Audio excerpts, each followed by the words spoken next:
এইমাত্র একটা পোস্টে দেখলাম যে একজন লিখছে মানবতার ফেরিওয়ালারা চুপ কেন। ওদের চুপ করার থাকার কারণটা কি জানেন? কারণ এটা বন্যা না, ওরা গিয়ে এখানে টাকা তুলতে পারবে না, ফেসবুকে লাইভ যাইতে পারবে না, ওদের ফলোয়ার বাড়বে না, এই জন্য ওরা চুপ। আর সেকেন্ডলি, ওরা যদি এখানে যায় তাহলে ওদের টাকা ইনকাম হবে না, তাই ওরা চুপ।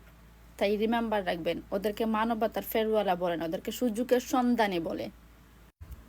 ফারাজ করিম ভাই উনি বলছেন ওনার একটা ভিডিওতে, একটু আগে দেখলাম যে উনি বলছেন আমাকে এইসবের মধ্যে জড়াবেন না, আমি বন্যা নিয়ে কাজ করি, আমি বন্যা নিয়েই থাকবো।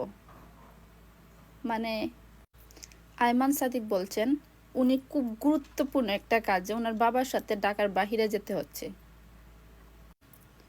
আর তাশরিফ বলছে যে ভাইটা শহীদ হয়েছে, উনার বাড়িতে যেয়ে নিজে গিয়ে উনাকে ডোনেশনের জন্য চাইতেছেন।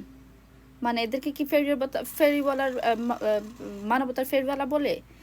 ওরা যদি মাঠে নামতো, আজকের পরিবেশটাই ডিফারেন্ট হইতো, সবাই উৎসাহী হইতো। এদেরকে মানবতার ফেরিওয়ালা বলে না, বন্যার সময় টাকা তোলার জন্য আর লাইভে এসে মানুষের মন জয় করার জন্যই ওদেরকে বলা হয়।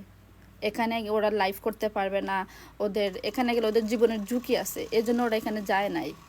কি একটা অবস্থা! আজ থেকে এদেরকে আমি আর ফলো করব না, আনফলো করে দিলাম।